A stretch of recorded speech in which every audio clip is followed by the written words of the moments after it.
estamos empezando finanzas para no financieros.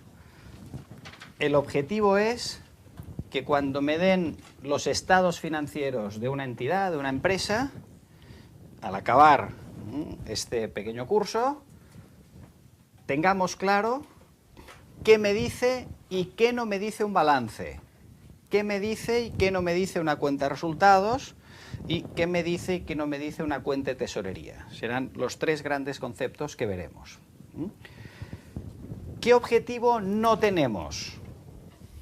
Quien viniera aquí con la esperanza de aprender contabilidad y hacer aquello tan sugerente de mercaderías a caja, de proveedores a bancos, pues siento desilusionaros porque no vamos a hacer nada de eso.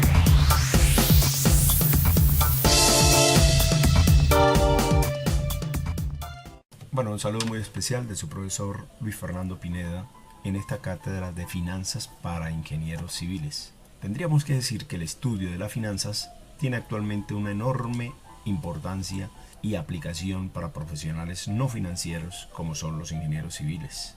Se trata de un campo muy importante para la toma de decisiones económicas y financieras, para que ingenieros que no son expertos en finanzas tengan los conocimientos mínimos necesarios para interpretar, para leer y analizar los estados financieros, principalmente el estado de resultados, es decir, el estado de P&G, pérdidas y ganancias, el balance general y el flujo de caja.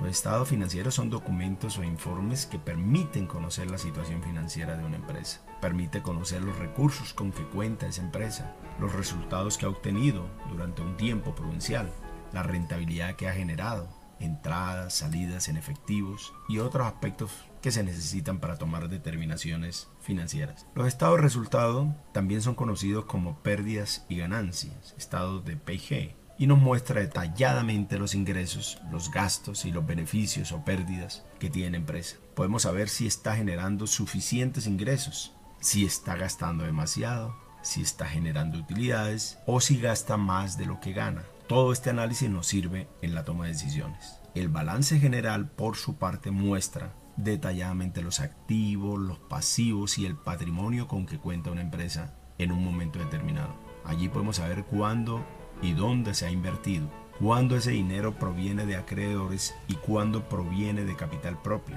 Ahí podemos analizar cuán eficiente se está utilizando esos activos, que también se está administrando los pasivos y en base a dicho análisis tomar decisiones. Por otro lado, el flujo de caja nos muestra los ingresos, los egresos de efectivos que ha tenido una empresa durante un tiempo determinado. Pero además de ello nos permite saber si la empresa tiene un déficit o excedente de efectivo.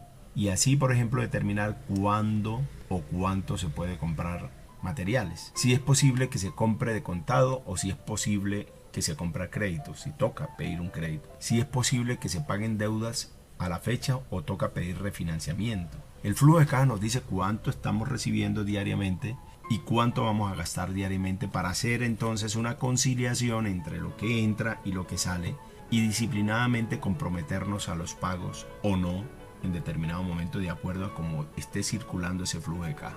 Es importante entonces tener en cuenta, y en esto se va a basar el curso de economía y finanzas para los ingenieros civiles. Puede ocurrir que no todos sean empleados, sino que algunos se dediquen a su propia empresa de construcción o su propia empresa contratista y necesita conocer la interpretación de estos estados financieros. Ahí nos vamos a basar fundamentalmente. Y seguramente empecemos con un presupuesto de obra. Empecemos revisando los presupuestos y a través de los presupuestos diligenciar, analizar y proyectar los estados de flujo de caja y también la programación de obra. Eso nos va a indicar entonces en qué medida vamos necesitando que el flujo de caja sea efectivo.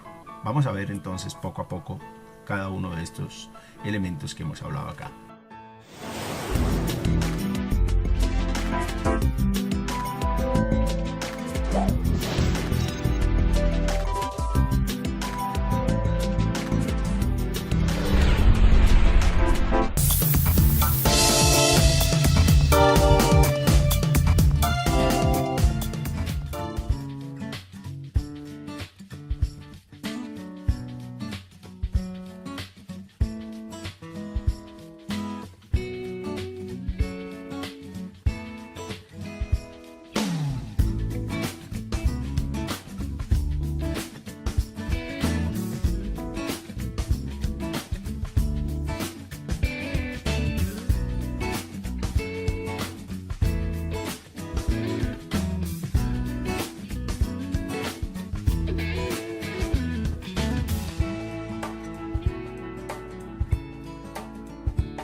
formar un diagrama de Gantt con formatos condicionales.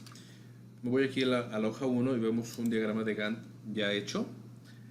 Vemos que depende de la fecha de inicio y la fecha de final que tiene una actividad dentro de esta tabla, se va a colorear en color verde dependiendo de la fecha. Por ejemplo, la actividad 4 comienza el 14 de noviembre y termina el 18. Por lo tanto, las celdas se colorean en color verde. Como les comentaba al principio, lo vamos a hacer con formatos condicionales. Nos vamos a la hoja 2. Para usar formatos condicionales, nos vamos a la fecha de inicio.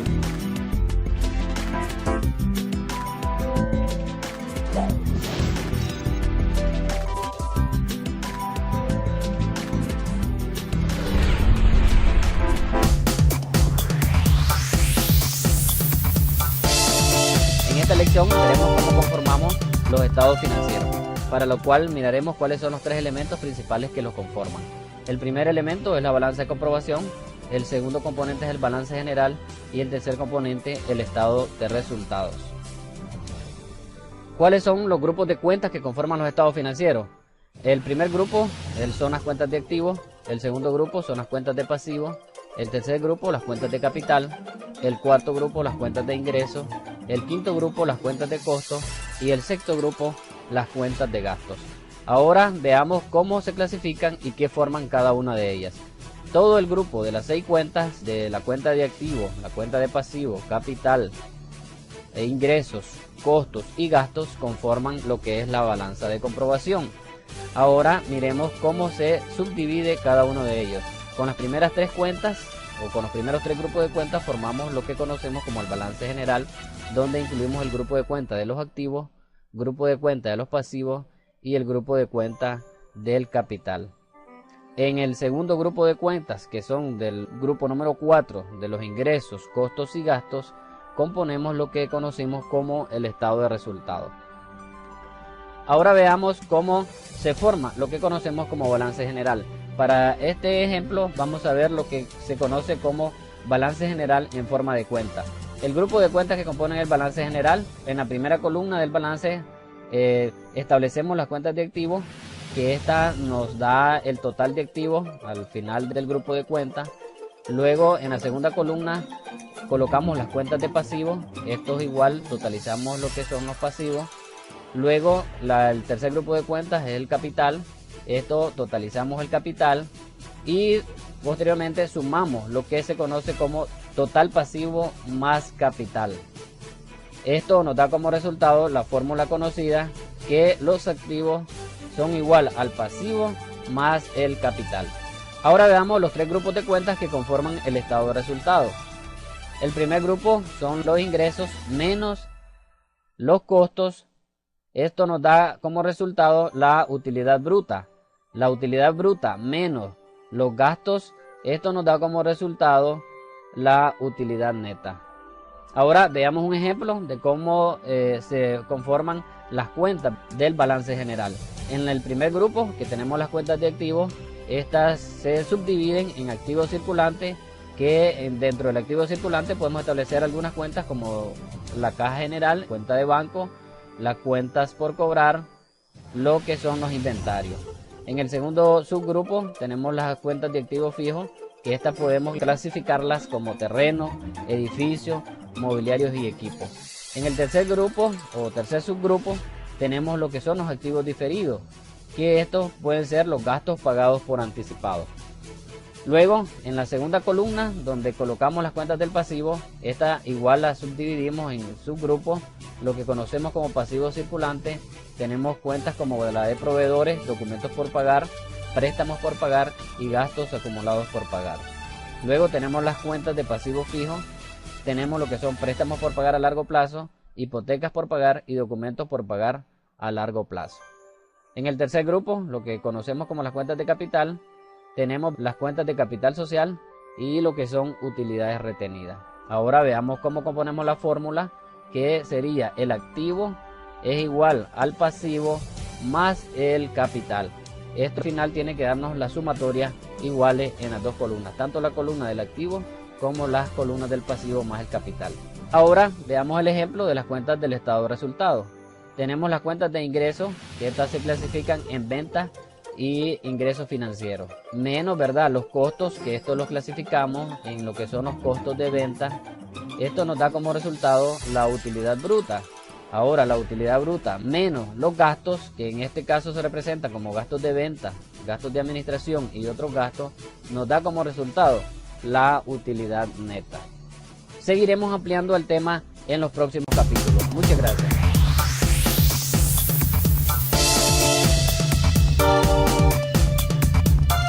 ¿Qué es un balance?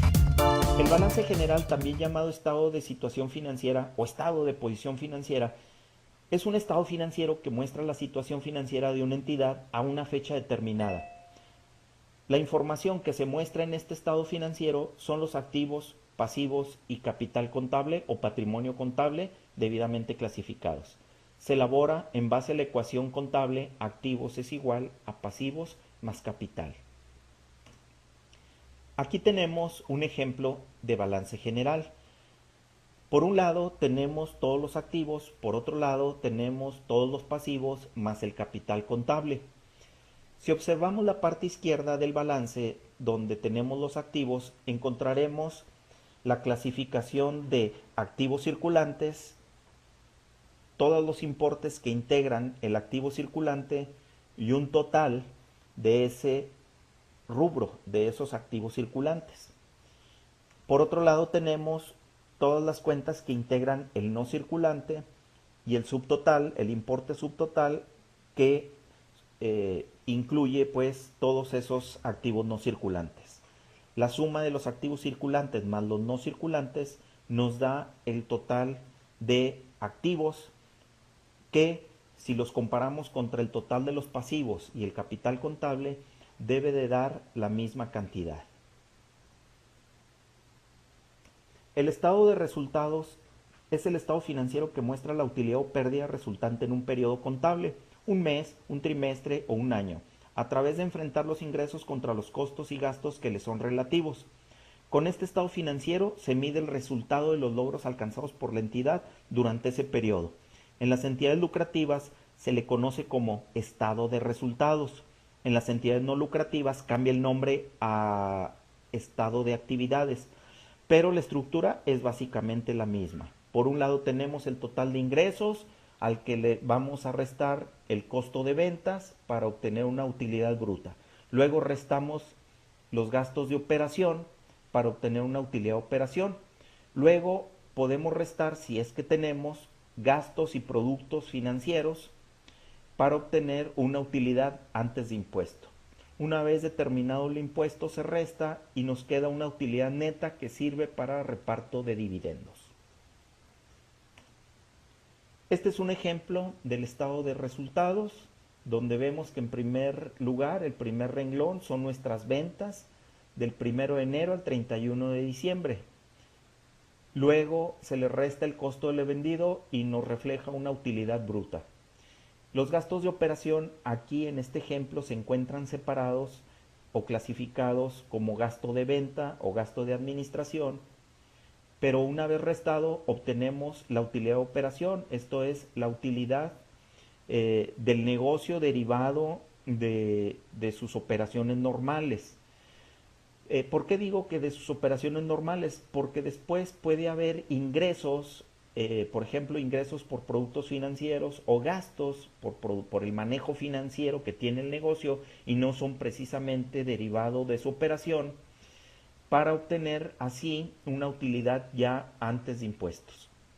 Una vez determinado el impuesto de acuerdo a las leyes fiscales, se podrá restar a la utilidad antes de impuesto y obtener una utilidad neta que sirva para reparto de dividendo.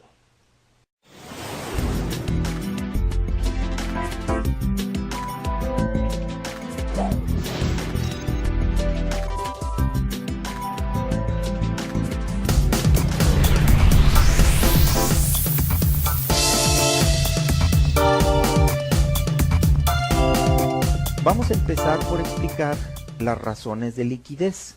Las razones de liquidez muestran la capacidad de la empresa para cubrir sus compromisos a corto plazo. Intervienen solo cuentas del activo circulante y del pasivo circulante, las cuales tienen una importancia relevante en el ciclo de operación de la empresa, ya que miden la salud en el flujo de dinero que se genera por la siguiente relación. Veamos. Este es el ciclo operativo. Se compone por cuentas del activo circulante y del pasivo circulante. Observemos lo siguiente. Partimos de que los proveedores nos entregan mercancía que recibimos en nuestro inventario. Entonces, los inventarios se venderán a nuestros clientes, obteniendo nosotros un margen de ganancia en esta operación. Una vez que se termine el plazo que otorgamos a nuestros clientes, haremos efectivas las cuentas por cobrar y depositaremos el dinero en el banco. Luego, liquidamos el adeudo al proveedor y nosotros nos quedamos con nuestro margen de ganancia. Esta operación se repetirá durante todo el año, pero aquí lo que observamos es que participan en este ciclo de operación solo cuentas del activo circulante y pasivo circulante.